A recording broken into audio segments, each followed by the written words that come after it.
my channel. My name is Saunya'e, and as you can tell by the title, this is going to be a video about how I got accepted into nursing school.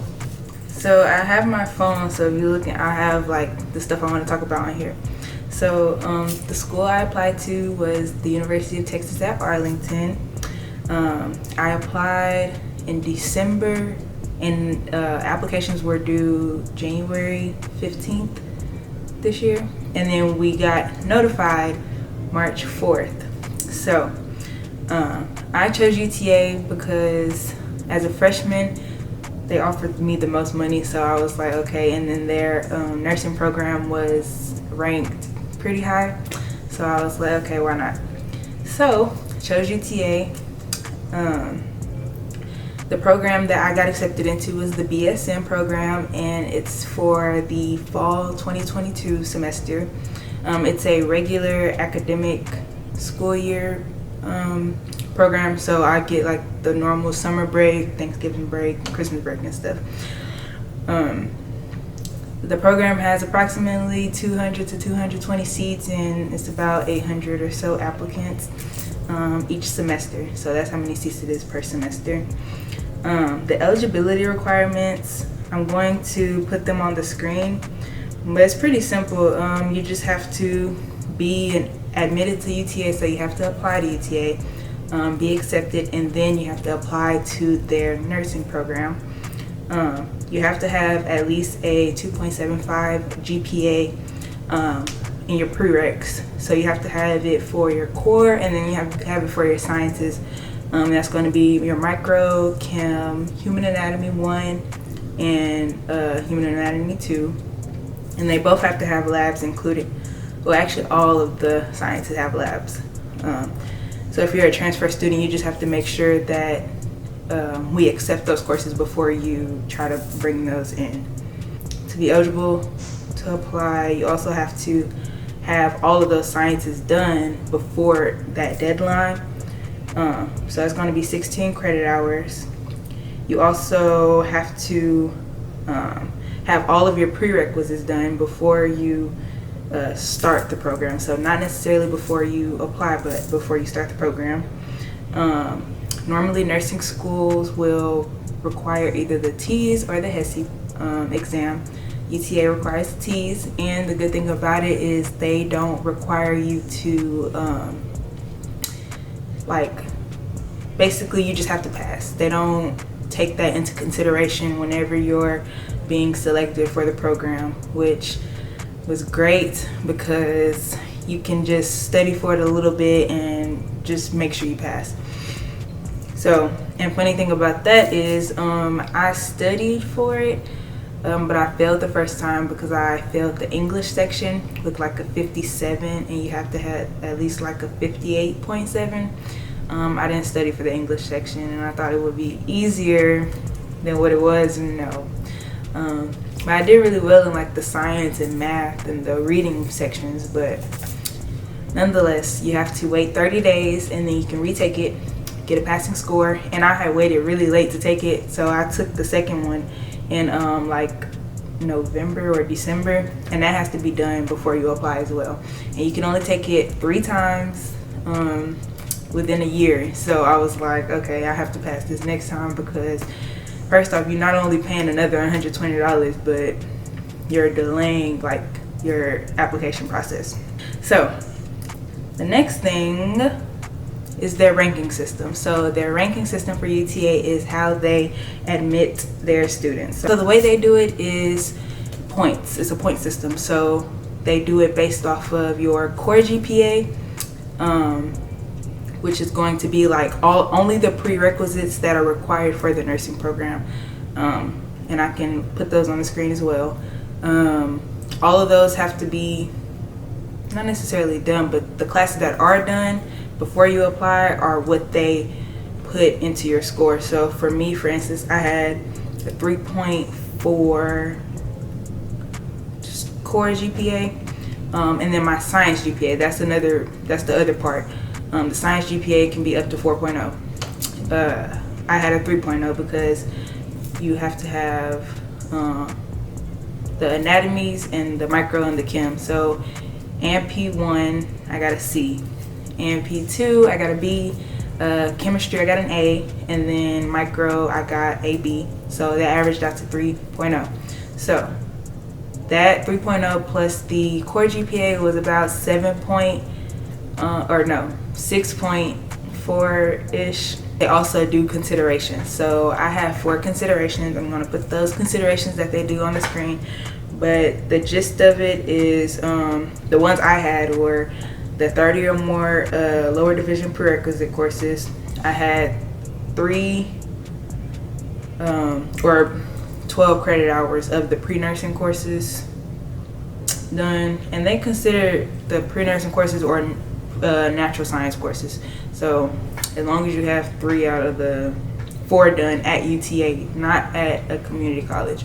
So that leaves you 1 that you can do elsewhere, but I still just did them all at UTA. Admission to UTA as a first-time student, so I did start UTA as a freshman, so I got a consideration for that.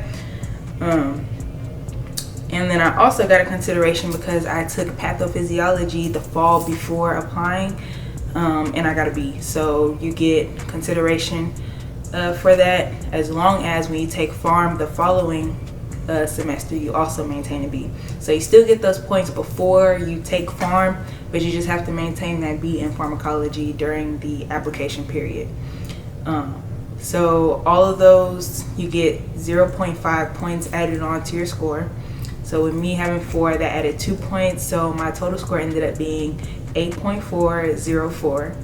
And they consider 7.5 to be competitive, but it really just depends on your cohort that you apply with. And also fall is way more competitive.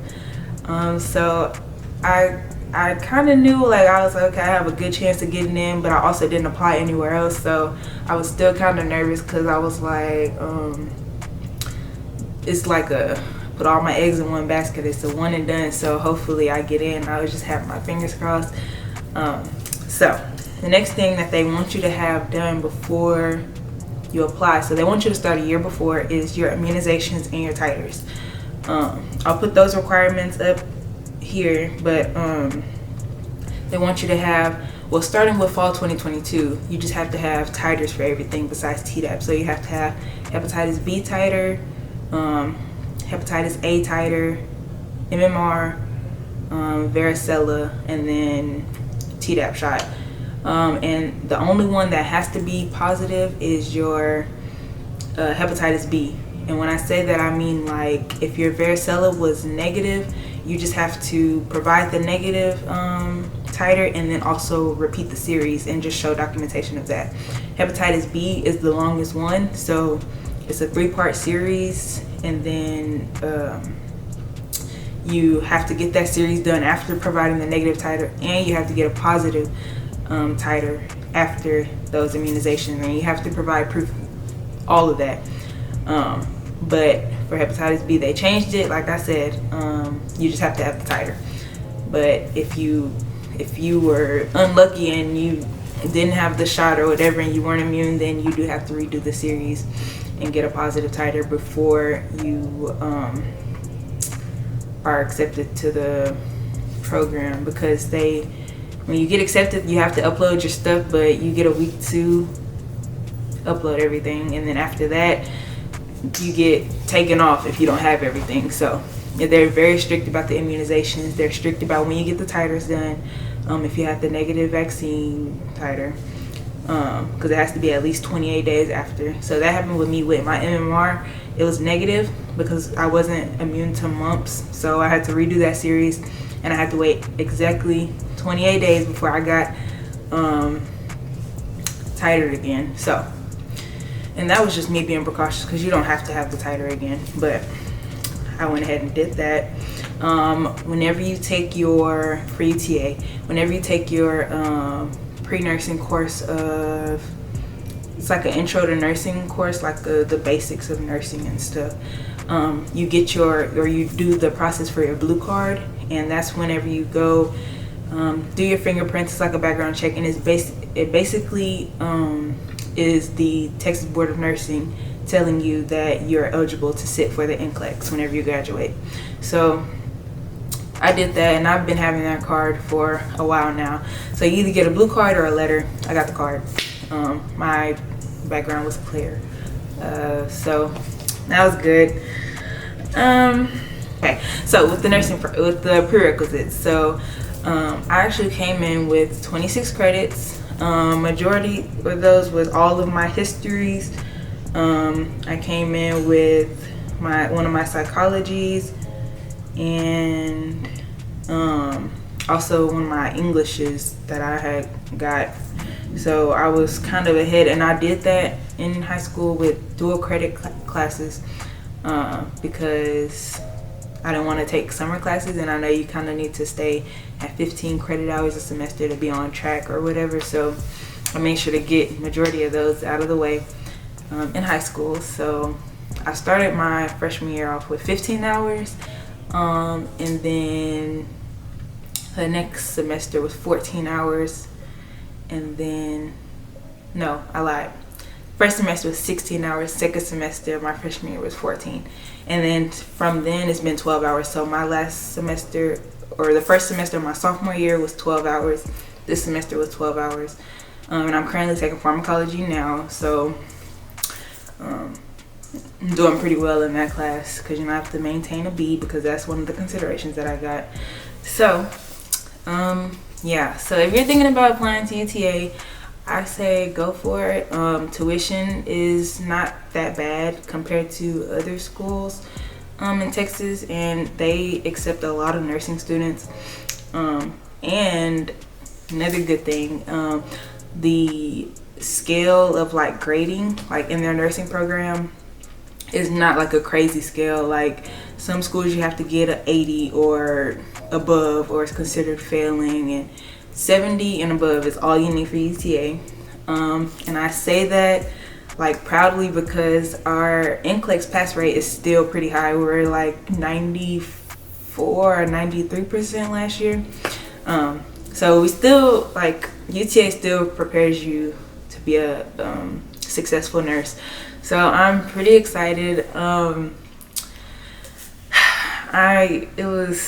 This was a long journey, and this is only half of it. So when I got the notification that I was accepted, I was just on the moon because I was like, wow, like I did it. Like my hard work is like showing, and I'm like grateful that, you know, God put me in the position to become a nurse. So my goal is to become a NICU nurse, and I want to do that straight out of college. So hopefully I get to go right into that specialty. So yes. Some tips that I have for maybe if you're a high school student would be to get some of those easy prerequisite classes out of the way, and if you have dual credit or AP at your school, because like I said, it's going to save you like a ton of time and money because you're taking less classes. You may even prevent yourself from taking summer classes, which in my opinion it just wasn't an option for me. So it gives you a break to not have to take classes, and you're ahead, more ahead than your fellow classmates. And then for transfer students, some advice that I have for you is just to make sure that you are on top of everything. If you can, try to take your sciences at UTA because that is a consideration. So even if you have a 4.0 core GPA and a 4.0 science GPA because you took sciences at another class and you have 8 points total and that's it, normally they tend, like yes, 7.5 is competitive, but for transfer students I've noticed that it is kind of harder because they want to see that you've taken some classes at their school, so that way you're kind of becoming one of UTA's students. So try to get as many considerations as you can. Like I said, I have 4. I made my schedule that way because I was like, I'm gonna get these considerations because I know my science GPA is kind of low. Like I would have preferred at least a 3.5, but you know, things happen. I didn't plan on retaking AMP1, and good thing I didn't. I got accepted. So yeah. Let me know if you like this video, and if you're interested in more, or like tips and tricks, or what else I had to do for some of my science classes or pre-nursing classes. Go ahead and let me know. But this channel will be a channel for my nursing content and following along my nursing journey. So please give me a thumbs up and subscribe. It will be greatly appreciated. I have a goal that I'm trying to reach. So yeah, thank you for watching, and I will see you guys next time.